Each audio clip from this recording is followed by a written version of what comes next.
What's the first you heard about this accident? How'd you hear about it, sir? The driver called me on the phone, Who? Daniel.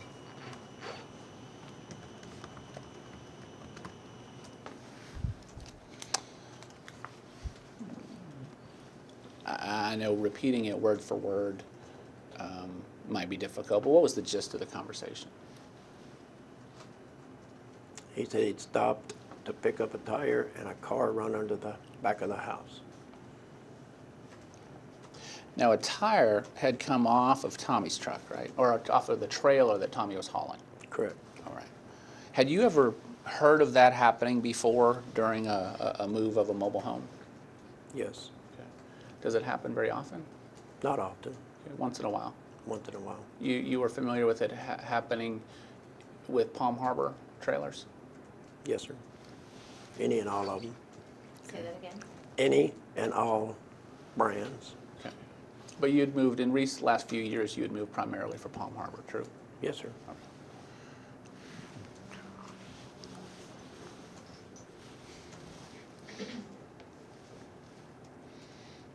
Had you ever, oh, strike that, let me ask this.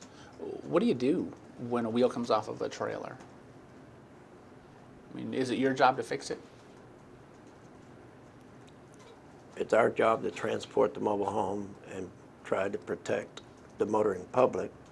So very seldom do you ever see a tire come off.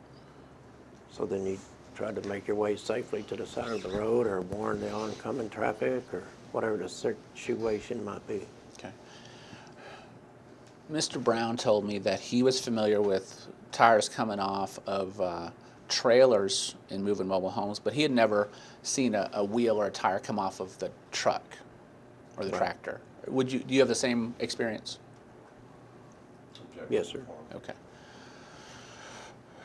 Presumably, these trucks, these 18-wheel type tractors, those are more solidly built than the trailers upon which these houses are built. Is that fair? Yes, sir. Because really, these trailers that are built by Palm Harbor or other sorts of companies like that, they don't have to go too far. They got to make one long trip potentially, and then they sit there and don't have to move again maybe until they're sold, correct? Yes, sir. So you're not putting the thousands and thousands of miles on that trailer that you would on the tractor. No, sir. So my statement's correct. Yes, sir. All right. Had you ever expressed any concern to the folks at Palm Harbor that these wheels coming off of these trailers was a hazard?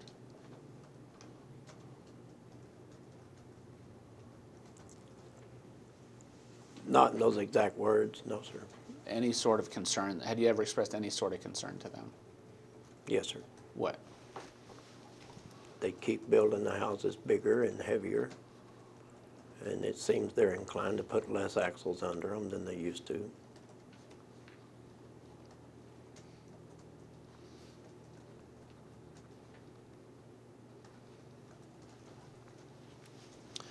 Building the houses bigger and heavier with putting fewer axles underneath to you is more dangerous. Yes, sir. Right. And it creates some more instability Yes, sir. and leads to more wheels coming off. Potentially, yes, sir. Okay. Do you know if you had expressed that once or more than once? The running gear itself is what we normally address, which considers the axles, the tires, the springs, the hardware. I'm sorry, the what? The running gear, we call it, is normally what we address.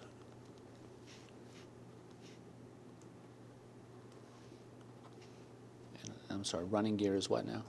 The axles, the tires, and the springs that go underneath the units to transport them. Okay.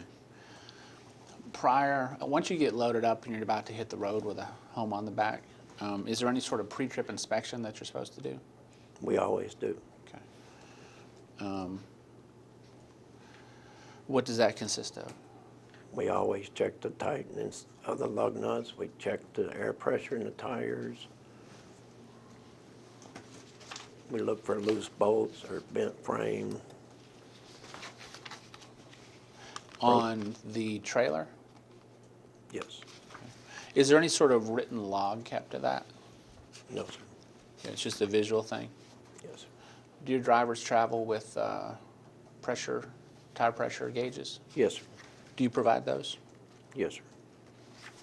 In most cases, on my personal trucks, the other drivers that own their trucks furnish their own, but that's a,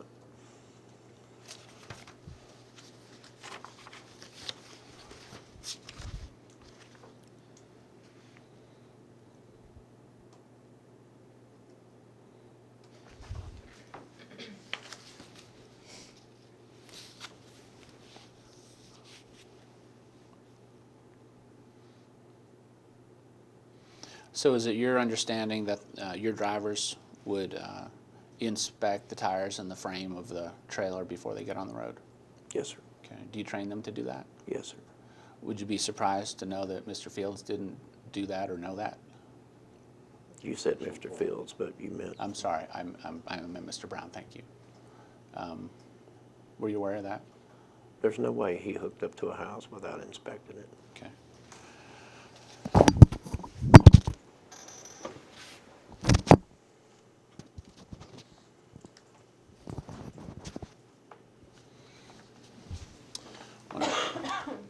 Address your attention to page 26 down here.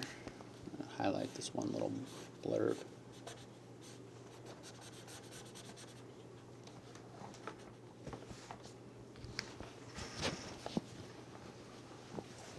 This is part over here.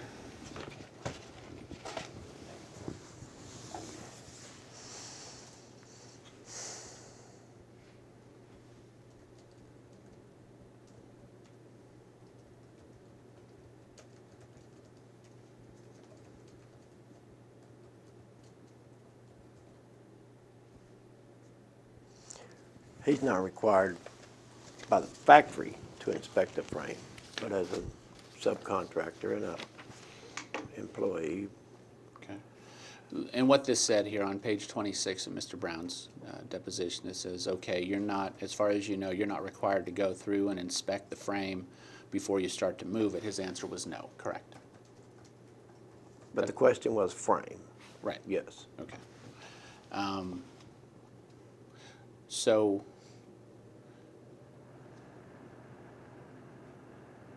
you require the drivers to inspect the frame of the trailer or not? Yes. Okay. So if he didn't do that, he wouldn't be following your guidelines, right? Yes. He wouldn't be following state guidelines. Nothing to do with state or Okay. factory or, There's no requirement, there's no legal requirement for him to do any pre-trip inspection before he leaves the lot with that home. not legally, no. Okay.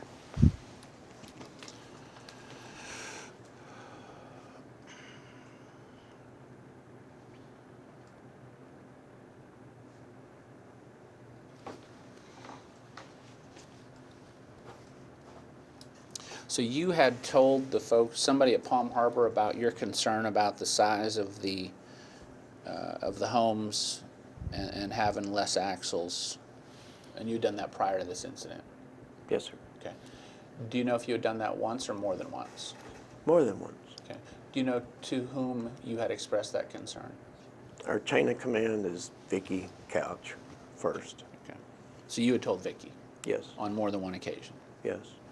Do you know if they had done anything to make it better? No, sir.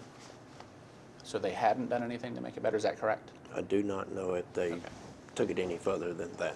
Okay, and I appreciate that. That was a poorly asked question. After expressing those concerns to Vicky, did you see that the situation got any better? No, sir.